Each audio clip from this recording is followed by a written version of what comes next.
Hello everyone, welcome to the interval classes. आप सभी का बहुत स्वागत है इंटरवल क्लासेस में। उत्तराखंड रिवीजन सीरीज जिसमें हम राजेंद्र बलौदी और अजय रावत को कवर कर रहे हैं।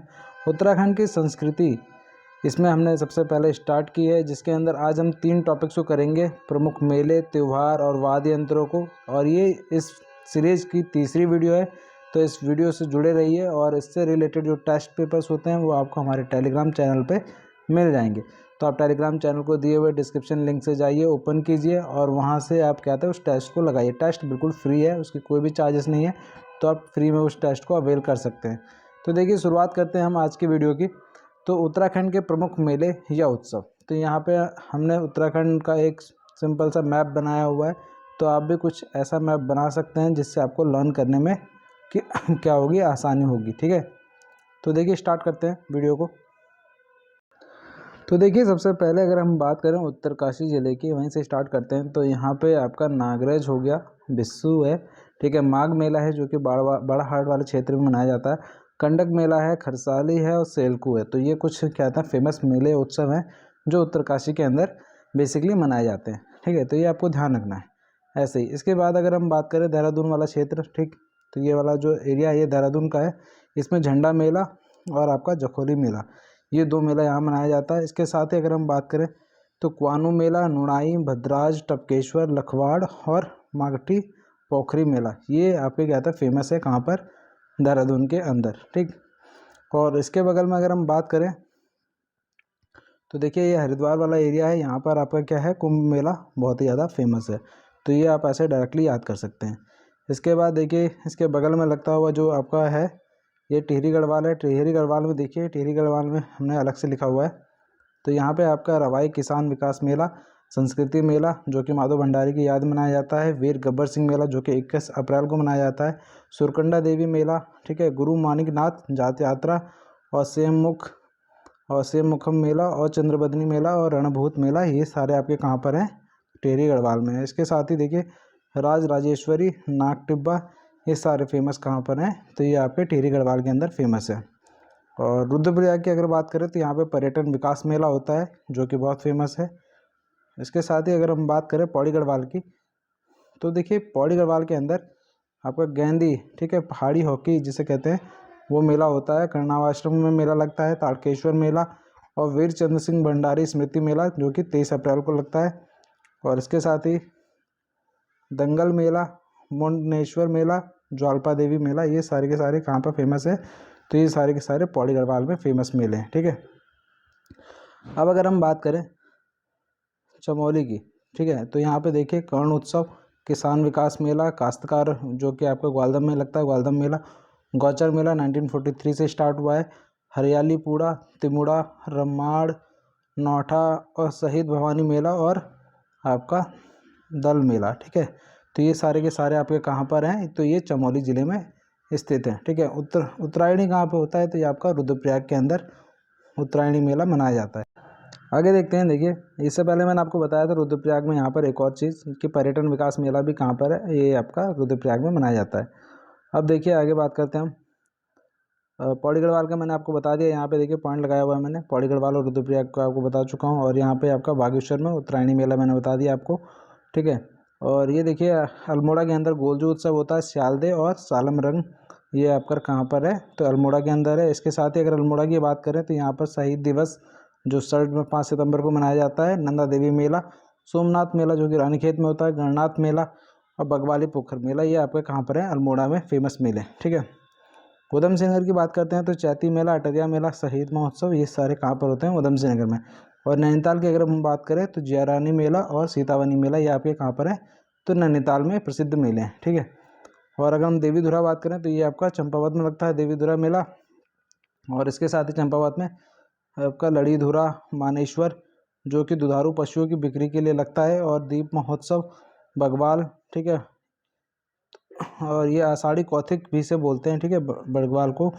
और आपका गोरा अट्ठावली मेला और सूर्य अष्टमी मेला, ये सारे कहाँ पर हैं आपके, तो चंपावत वाले एरिया में। तो ये सारे मेले आपके कहाँ पर लगते हैं, तो ये आपके चंपावत में लगते हैं। अगर हम बात करते हैं पिथौरागढ़ की, तो देखिए पिथौरागढ़ में आपका है हाटकेश्वर मेला जो कि शिवरात्रि पर लगता है, थल मेला हो गया, छोलिया उत्सव हो गया, मोस्ट मानू मेला हो गया, कनाली छीना हो गया, और ज्वालाजी भी, और हिलजा यात्रा या स्वांग नृत्य भी जिसे कहते हैं, ये सारे आपके कहाँ पर है, तो पिथौरागढ़ में। अब हम इन्हें एक एक करके बात कर लेते हैं कि एक एक करके ये सारे मेले और उत्सव और उससे रिलेटेड जो तथ्य होते हैं यानी इंपॉर्टेंट फैक्ट्स होते हैं क्या क्या हैं। जिससे रिलेटेड तथ्य फैक्ट नहीं होंगे वो आपको बस एज इट इज़ याद रखना है कि मेले या त्यौहार है, क्योंकि कई बार पेपर में ऐसा भी आता है कि 2-3 नाम लिख के दे देता है कि सपोज़ यहाँ पे जैसे दिवाली और बग्वाल लिख के दे दिया कि बग्वाल क्या है, तो आपको वहाँ पर लिखा है नृत्य है क्या है, तो ऐसी चीज़ें लिख के आएगा तो आपको पता होना चाहिए मेला है। तो यहाँ पे कई नाम ऐसे भी लिखे होंगे जिसके आगे कोई तथ्य नहीं होगा, तो उसको आप एज इट इज़ याद रखना कि मेला और त्यौहार का एक रूप है, ठीक है। तो वो भी कई बार एग्जाम्स में आता है। तो देखिए हम बात करते हैं सबसे पहले हरियाली दिवस की। तो हरियाली दिवस 16 जुलाई को मनाया जाता है, ठीक है। और होली बग्वाल आपको दिवाली को बग्वाल के टाइम पे होता है, मतलब बग्वाल जो है आपका दिवाली के समय पे होता है। अब देखिए होली की बात करें तो होली है आपका फागुन में, ये संक्रांति को क्या कहते हैं, इसे ओल्गिया भी कहते हैं, मकर संक्रांति को घुघुतिया, ठीक है। और हरेला को आपको उत्तराखंड का राज्य त्यौहार है जो श्रावण मास के फर्स्ट डे पे मनाया जाता है। खतौड़ा की बात करें तो 17 सितंबर को क्या कहते हैं, इसकी डेट फिक्स की गई है पशु त्यौहार के रूप में, या गौतियार भी इसे कहते हैं, ठीक है। रक्षाबंधन की बात करें तो इसे जन्यू पुन्यू भी कहते हैं, और बैसी की बात करें तो ये 22 दिन चलता है। और सातों आठों की बात करें तो सप्तमी अष्टमी को इसे कहते हैं, और श्री पार्वती के उस पर ये मनाया जाता है। जागरा उत्सव की बात करते हैं अगर हम, तो ये भादों के महीने में होता है। और सारा की बात करें तो नंदा देवी के दूतों की पूजा होती है इसके अंदर सारा में। सोमनाथ मेले की बात करें तो पशु क्रिया विक्रय के लिए लगता है ये मेला, और रानीखेत के अंदर लगता है। और गणनाथ मेले की बात करें तो निसंतान महिलाओं की महिलाएं जो हैं यहाँ पर पूजा करती हैं अल्मोड़ा के अंदर गणनाथ, ठीक है। और जौल जीवी की बात करते हैं तो 1914 में से स्टार्ट है, ये पिथौरागढ़ के अंदर लगता है, ठीक है। हाँ तो आगे देखते हैं अब, ठीक है। तो बिस्सू मेला की बात करते हैं अगर हम, तो देखो यहाँ पे युद्ध धनुष बाण के साथ होता है, इसमें युद्ध होता है बिस्सू मेला में। और खेलने वाले को ढोटियार कहा जाता है, और खेलना जो होता है उसे ठोटा खेलना कहते हैं, ठीक है। रणभूत की बात करें तो ये टेहरी में शहीद वीर या फिर भूत नृत्य होता है इसमें। गौचर की बात करते तो 1943 से जवाहरलाल नेहरू की याद में मनाया जाता है चमोली के अंदर, ठीक है। देवधारा आपको याद रखना है कि मेले का रूप है। झंडा मेला देखिए गुरु राम राय क्या कहते हैं इन्होंने स्टार्ट किया था इसे। और पिरान कलेर की बात करते हैं तो ये रुड़की में है, और यहीं पे आपका लगता है ये मेला। थल मेला की बात करें तो 14 अप्रैल के दिन लगता है थल मेला। और माघ मेला है आपका 14 जनवरी को। कुंभ की बात करें तो 2022 में ये आपका कहता है आयोजित किया गया था, और मोक्ष पर्व के रूप में इसे मनाया जाता है। और शुरुआत किसने की थी, ह्यूमिनसांग ने, ठीक है। ये भी आपको ध्यान रखना। अब बात हम करते हैं उत्तराखंड के पारंपरिक लोक वाद्य यंत्र की। तो देखिए लोक वाद्य यंत्र कितने प्रकार के होते हैं, तो ये 5 प्रकार के होते हैं, ये आपको याद रखना है, ठीक है ना। पहला है आपका धातु या घन वाद्य यंत्र जिसे हम कहते हैं, ठीक है। तो यहाँ पे देखिए धातु यानी कि किसी ना किसी मेटल से बना होगा, ठीक है, तो वो आपको याद रखना। और इसके बाद होता है आपका चर्म वाद्य यंत्र जो कि चमड़े से बना होगा। और तार या तात वाद्य यंत्र जिसमें क्या कहते हैं आपको कोई तार लगा होगा। सुशीर फूक वाद्य यंत्र यानी कि जिसे हम फूकने से या फिर कहते हैं हवा से जो बजाए जाते हैं, ठीक है। तो ये ध्यान रखना है। तो देखो धातु वाद्य यंत्र में अगर हम बात करें तो मजीरा आता है, चिमटा आता है, घुंघरू आता है, बिनाई आता है, प्याली आता है, और आपका करताल और थाली, ये सारे के सारे किसके एग्जाम्पल्स हैं, तो धातु वाद्य यंत्र के एग्जाम्पल्स हैं। आगे देखते हैं। देखिए चर्म वाद्य यंत्र की अगर हम बात करें तो हुड़का, ढोल, दमाऊ, डफली, डौर, ढोलक, नगाड़ा, तबला और डमरू, ठीक है। तो ये सारे किसके एग्जाम्पल हैं, आपके चर्म वाद्य यंत्र के एग्जाम्पल हैं। तार या तात वाद्य यंत्र की बात करें तो वीणा, सारंगी, एक तारा, दो तारा, ये सारे किसके हैं, तार वाद्य यंत्र के एग्जाम्पल हैं।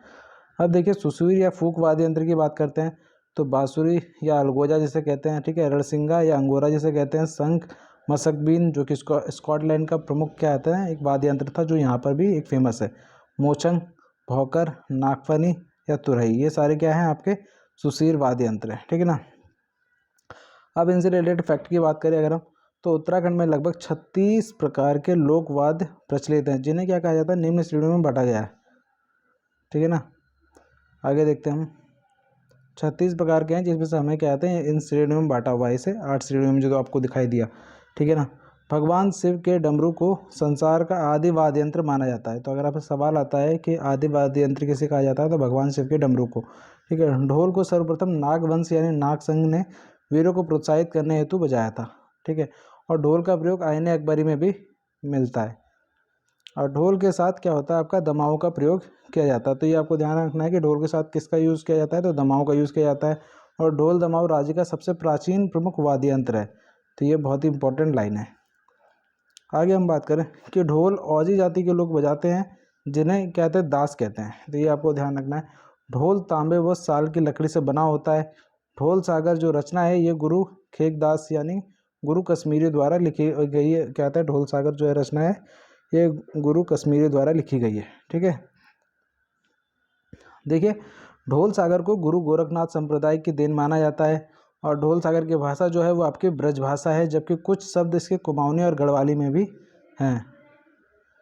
आगे देखिए, मोहनलाल बाबुलकर गढ़वाल के लोग धर्मी कहते हैं धर्मी हैं, जो कहते हैं इन्होंने ये रचना लिखी है, गढ़वाल के लोक धर्मी। ठीक है, मोहनलाल बाबुलकर ने। तो ये हमें ध्यान रखना है। ढोल सागर के संगीत की लिपि जो है आपकी केशव अनुरागी ने लिखी है, और ढोल सागर के एकमात्र ज्ञाता किसने लिखी है, तो उत्तम दास ने इसे लिखा है। ठीक है, आगे देखिए, आगे बात करते हैं। ढोल हमारा उत्तराखंड का राज्य वाद्य यंत्र कब बना, तो 2015 में बना, भंडारी कमेटी की सिफारिश पर। उस वक्त पर सीएम कौन थे, तो हमारे हरीश रावत जी द्वारा क्या कहते हैं इसे आपका राज्य का ढोल मतलब राज्य का वाद्य यंत्र बना दिया गया। आगे देखिए, ढोल से नौबत, निमती, रहमानी, बड़े आदि ताले बजाई जाती हैं। तो ये किसके प्रकार है, नौबत, निमती, रहमानी, बड़े किसके प्रकार है, तो ये तालों के प्रकार है जो कि ढोल में बजाई जाती हैं। तो ये आपको याद होना चाहिए, क्योंकि ढोल जो है हमारा ये राज्य का वाद्य यंत्र भी है। तो इससे रिलेटेड फैक्ट्स आपके बन सकते हैं पेपर में। आगे अगर हम बात करें, नौबत जो है वो प्रातः काल में औजी जाति के लोग बजाते हैं। इसमें 22 प्रताल या ताल होती हैं। ठीक है, वो बजाई जाती हैं। अब बात करते हैं विड़ाई की। तो देखो यह क्या है, आपका लो एवं ताम्र धातु का वाद्य यंत्र है। विड़ाई को सामान्यतः महिलाएं बजाती हैं, और यह वाद्य विलुप्ति के कगार पर आजकल है। ठीक है, अब बात करते हैं हम हुड़किया या हुड़की की। तो देखिए हुड़की की बात करते हैं। तो हुड़की बोल सबसे ज़्यादा क्या आता है, सोमेश्वर अल्मोड़ा में प्रसिद्ध है, और कत्यूरी वंश के समय में दुलाहा शाह के दरबार में बिजुला नायका द्वारा यह क्या आता है सर्वप्रथम हुड़का बजाया गया था। तो ये आपको पता होना चाहिए। देखो 2 प्रकार के होते हैं, ये हुड़का होता है सबसे बड़ा जो होता है, छोटा जो होता है वो साहित्य होता है। ठीक है ना, हुड़का बोल तथा चचरी में भी इसका क्या कहता है प्रयोग में लाया जाता है, इसको किसको, हुड़के को। अब आगे हम बात करें दमाऊ और दमों की। तो देखो ढोल के लिए प्रत्येक ताल में दमाऊ का प्रयोग किया जाता है, और आपसे सवाल पूछेगा कि ये भी किससे बना होता है, तो ये तांबे से बना होता है, जो लगभग 1 फुट व्यास तथा 1 इंच गहरा होता है। ठीक है ना, तो ये सिर्फ एक हाथ से बजाया जाता है, इसमें ये भी इम्पोर्टेंट है। आगे हम बात करें अगर ढोलक की या ढुलकी की, तो देखो ढोलक को गढ़वाल में बज्जी जाति के लोग बजाते हैं, और ढोल को किसे कौन बजाता था, तो उसे बजाते हैं तो औजी जाति के लोग, और ढोलक को कौन बजाता है, तो बज्जी जाति के लोग बजाते हैं। ठीक है, ढोलक साल की लकड़ी से बना होता है। तो ये किस लकड़ी से बना होता है, साल की लकड़ी से बना होता है। और मसक बीन की अगर हम बात करें, या बीन बाजा जिसे कहते हैं, ठीक है, स्थानीय भाषा में, तो ये क्या है, स्कॉटलैंड का सैनिक वाद्य यंत्र है, और यह एक कहते हैं यूरोपियन वाद्य है, जिससे पहले सेना के बैंड में बजाते थे। ये कपड़े की थैली नुमा होते हैं। ठीक है, कपड़े की एक थैली टाइप की होती है, जिसमें क्या कहते हैं 5 बांसुरी जैसे यंत्र लगे होते हैं। अब देखिए आगे बात करते हैं अलगोजा की। तो अलगोजा क्या होता है, आपका बांसुरी होती है एक तरीके की। यह बांस या मोटे डिंगाल से बना होता है, और इसे पशु चारकों द्वारा क्या कहता जाता है, बजाया जाता है। अब देखिए आगे बात करते हैं तुरई और रणसिंगा की। तो देखिए तुरई और रणसिंगा एक दूसरे से मिलते जुलते हैं। इन्हें पहले युद्ध के समय पर बजाया जाता था। तो आज अभी देखते हैं फिर। ठीक है, तो देखिए हमने यहाँ पे कौन कौन से टॉपिक्स को कवर कर लिया है। अभी फिलहाल हमने उत्तराखंड की जनजातियाँ कवर कर लिया है, लोक साहित्य कवर किया है, आभूषण कवर किया है, मेले कवर किए हैं, त्यौहार कवर किए हैं, और इसके साथ ही वाद्य यंत्र को कवर किया है। तो हमने 6 टॉपिक्स को कवर कर लिया है। अब बचे हुए हैं हमारे पर्यटक स्थल, और फिर उसके बाद आपका लेखक, साहित्यकार और सरकारी योजनाएं और अन्य फैक्ट्स। इसको कवर करने के बाद हम आगे कहते हैं बढ़ेंगे। ठीक है, तो इसके बाद हमारी संस्कृति पूरी कंप्लीट हो जाएगी, जिससे मुझे नहीं लगता कि आपका कोई पेपर में सवाल बचेगा। तो ये रिवीजन के लिए बहुत ही ज़्यादा इंपॉर्टेंट है। जाइए आप लोग हमारे टेलीग्राम चैनल पे, वहाँ पे जाके टेस्ट लगाइए, ताकि आपको पता चल सके कि आपका जो प्रदर्शन है वो कैसा है, और कितनी चीज़ें आपको समझ में आ रही हैं। और अगर आपको कोई भी चीज़ इसमें समझ में नहीं आई हो, तो आप कमेंट कर सकते हैं, कमेंट कीजिए और पता कीजिए। ठीक है, और अभी आपके एग्ज़ाम से स्टार्ट होने वाले हैं, मार्च के बाद सारे एग्ज़ाम शुरू हो जाएंगे। तो अभी से सीरियस हो जाइए और पढ़ना शुरू कीजिए। Thank you so much. अगर वीडियो इन्फॉर्मेटिव लगी हो तो आप लाइक शेयर सब्सक्राइब कर सकते हैं, कमेंट कर सकते हैं। Thank you.